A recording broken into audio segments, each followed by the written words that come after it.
नमस्कार. Life with Meera and Parth हे आपल्या यूट्यूब चॅनलवर तुम्हा सर्वांचं स्वागत आहे. तर आजचा जो व्लॉग आहे त्याच्यामध्ये मी 2 वेगवेगळ्या रेसिपीज शेअर केल्या होत्या. तर मावशी आली होती माझ्याकडे आणि आमचं 2-3 दिवसांचं प्लॅनिंग होतं की यायचं आणि अशा 2 वेगळ्या रेसिपीज बनवायच्या होत्या. कारण या रेसिपीज मी एकटीने कधी बनवल्या नव्हत्या. माझी पहिल्यांदाच बनवायची ट्रायल होती, त्याच्यामुळे मग म्हटलं काही चुकायला नको. कारण अशा रेसिपीज असतात ना त्या शिकलेल्या आधी किंवा बघितलेल्या आधी कधी फायद्याचं असतं, कारण प्रमाण असतं त्या रेसिपीजला, त्यामुळे ते काही चुकायला नको आणि तो पदार्थ बिघडायला नको. आणि मग म्हणून मी बोलवलं होतं मावशीला. तर तिने तर आल्यालाच कामाला सुरुवात केली होती. म्हटले आपण आधी बसायला नको, आधी आपण पिठं भिजवून घेऊ आणि मग निवांत बसता येईल, कारण मग ते भिजण्यासाठी वेळ लागतो. तर त्याच्यासाठी तर आधी तर सजुरीसाठीची जी कणिक होती, सारण मी ऑलरेडी बनवून ठेवलं होतं तिने जसं सांगितलं त्या पद्धतीने. तर त्याची कणिक मळायची होती. तर रवा, मैदा आणि अगदी कडकडीत तेलाचं मोहन टाकून छान असा गोळा मळून घेतला आणि तो ठेवला होता एका भांड्यामध्ये झाकून. त्याच्यानंतर हे वडीसाठीचं पीठ मळायचं होतं. तर त्याच्यासाठी मैदा आणि त्याचबरोबर डाळीचं पीठ किंवा मैद्याऐवजी गव्हाचं पीठ असेल तरी पण चालतं. त्याच्यामध्ये मसाले टाकले, लाल तिखट, हळद, मीठ आणि तेल टाकले, कच्चं तेलच टाकले असं. तर 3 साधारणतः 1 पळ्या टाकल्या होत्या तेलाच्या आणि ते छान असं त्याचा गोळा मळून घेतला आणि तो पण छान मुरण्यासाठी एका डब्यामध्ये भरून ठेवला होता. आणि ते झालं ना, त्यानंतर मग आम्ही निवांत असा चहा घेतला दोघांनी पण. कारण वडीसाठी जे काही तीळ वगैरे असतात काळे, ते भाजायचे होते आणि खोबरं ऍक्च्युली मी आणायचं विसरले, मग मी खोबरं आणायला गेले नंतर आणि मग तिने ते तीळ वगैरे भाजले. त्याचं पण व्हिडिओ मग तिने केलं होतं. तर इथे आम्ही थोडा वेळ गप्पा मारत बसलो, कारण बरेच दिवस झाला आम्ही असं फोनवर वगैरे तर बोलतो नेहमीच, पण असं भेटणं कधी होत नाही. आणि ती आत्ता मध्यंतरी गावी गेली होती आणि तेव्हा तिकडून तिने गावाकडून माझ्यासाठी डाळ वगैरे पण आणली होती घेवड्याची. कारण आमच्याकडे सातारा साईडला घेवड्याच्या डाळीची आमटी खूप फेमस आहे आणि खूप आवडीची आहे सगळ्यांच्या, आणि माझ्या तर फार आवडीची आहे. त्यामुळे मग तिला गावाकडून येताना मी डाळ आणण्यासाठी सांगितली होती. तर ती पण ती घेऊन आलेली आणि त्याचबरोबर तिने पीठ बनवलं होतं मल्टीग्रेन भाकरीचं. तर ते पीठ पण ती माझ्यासाठी घेऊन आली होती. त्याची पण रेसिपी मी नेक्स्ट व्हिडिओमध्ये नक्की शेअर करेल. आणि त्याच्यामध्ये कोणते कोणते धान्य वापरले होते पिठासाठी तर ते पण मी नक्की सांगेल, कारण तेही मी तिला विचारून घेतलं होतं. तर हे मी खोबरं भाजलं, त्याच्या आधी तिने तीळ पण भाजून ठेवले होते वडीसाठी. आणि ही वडी खूप आवडते, पार्थला पण फार आवडते, कारण त्याला शक्यतो तिखट गोष्टी जास्त आवडतात आणि मीराला सजुरी आवडते. आणि तिला ती ऍक्च्युली सजुरी नाही म्हणत, ती गोडपुरीच म्हणते त्याला, पण तिला ती फार आवडते. त्यामुळे मुलांसाठी तर ह्या दोन्ही रेसिपीज मला नक्कीच करायच्या होत्या. तर सगळं जे आहे भाजून घेतले, तर ते तीळ होते कारळे, तर ते मी बारीक वाटून घेतले. त्यानंतर खोबरं असंच टाकले थोडंसं हाताने क्रश करून, आणि लसूण त्याला मात्र भरपूर लागतो, कारण त्याचीच टेस्ट या वडीला खूप छान येते. तर ती पण बारीक वाटून घेतलं. त्यानंतर लाल तिखट, मीठ टाकून सगळं मिक्स करून घेतलं आणि हे सारण वडीसाठीचं बनवून घेतलं होतं. आणि आता हे करता करता आम्हाला साधारणतः 1:30 वाजून गेलं होतं. त्याच्यामुळे मला मुलांना पण आणायला परत शाळेमध्ये जायचं होतं, म्हणून मी म्हटलं चला वडी शिजवण्यासाठी ठेवावी आणि मग त्यांना घेऊन यावं, कारण तेवढ्या वेळामध्ये आम्ही दोघी मिळून करणार आहोत, त्यामुळे ते पटकन उरकलं पण जाईल. आणि एकदा वडी शिजायला ठेवलं ना की ते पण काम होऊन जाईल.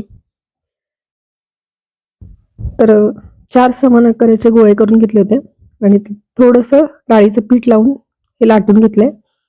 कारण तेल जर लावलं ना त्याला, जास्त तेलावर जर लाटलं ना तर ते सारण जे आहे ना तर त्याला चिकटणार नाही, तर ते चिकटून राहावं म्हणून ते पिठावरच थोडंसं पीठ पण खूप जास्त प्रमाणात नाही लावायचंय आणि असं सगळीकडे सारण जे आहे ते स्प्रेड करून घ्यायचंय. आणि आपण वडीला जसं आपण रोल करतो त्याच पद्धतीने आपल्याला ते रोल करून घ्यायचे, थोडंसं प्रेस करत हलक्या हाताने.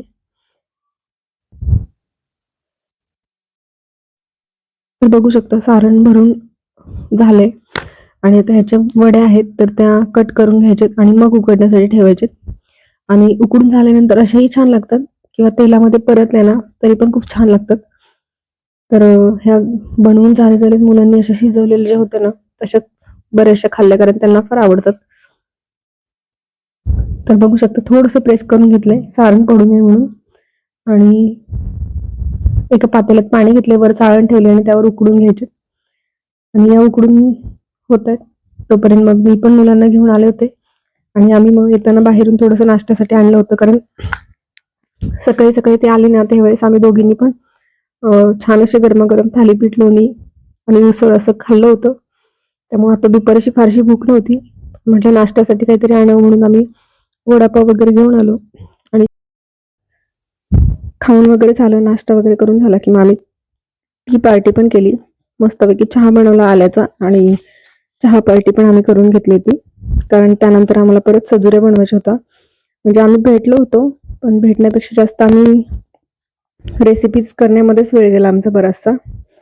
म्हणजे सकाळी उठल्यापासून आम्ही किचनमध्ये होतो तर संध्याकाळपर्यंत मी तर किचनमध्येच होते, कारण सगळ्याच सजुऱ्या आमच्या कंप्लीट करून झाल्या नव्हत्या. त्यामुळे मग तिला सोडून आल्यानंतर परत दीपामावस्या असल्यामुळे परत दिवे, त्याची पूजा वगैरे करायची होती, दिवे साफ करायचे होते. आणि मग नंतर परत राहिलेल्या सजुऱ्या मी रात्री करणार होते. तर वडी छान अशी उकडून झाली होती आणि आमचं चहा वगैरे पिऊन पण झालं होतं. आणि मग सजुऱ्यासाठी जे पीठ मळलं होतं ना, तर ते मिक्सरला मी परत एकदा थोडंसं मऊ करून घेतलं होतं. आणि मग तीच मला सांगत होती, कारण आता बराच उशीर झाला होता, तिलाही जायचं होतं. मग सजुऱ्या आता कशा करायच्या, राहिलेली जी प्रोसेस आहे तर ती थोडीशी मला तिने दाखवली पण, 1-2 सजुऱ्या बनवून. आणि ते कसं करायचं त्याच्याच आमच्या गप्पा चालल्या होत्या.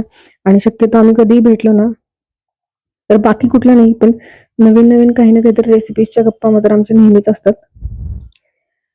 तर अजून एक मैत्रीण आहे आमची, तर ती कधीतरी येते, कारण ती थोडीशी राहायला आमच्यापासून लांबच आहे.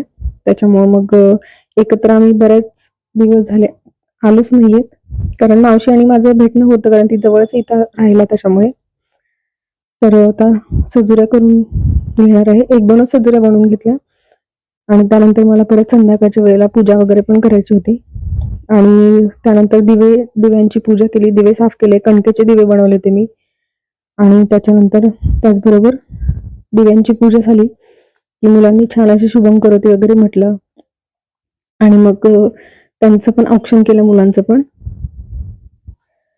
तर माझ्याकडे काही फारसे असं इथं साहित्य नाहीये, दिवे वगैरे पण खूप जास्त, त्यामुळे मी कणकेचे 5 दिवे बनवले होते. आणि त्यानंतर मातीच्या ज्या छोट्या पंत्या होत्या ना त्या पण मग मी दारामध्ये लावल्या होत्या.